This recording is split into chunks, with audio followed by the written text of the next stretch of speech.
Kia ora koutou.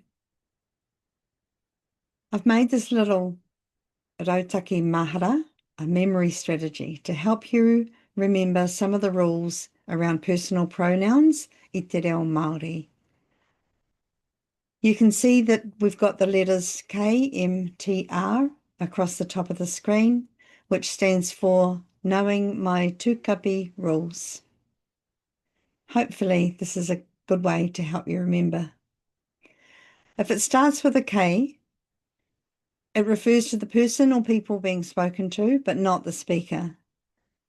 For example, koe, kōrua, and koutou, which in terms of the English translation all mean you.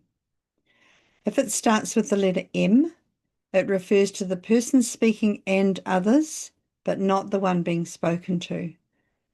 For example, maua and mātou, which both translate to we, as in me and my mates.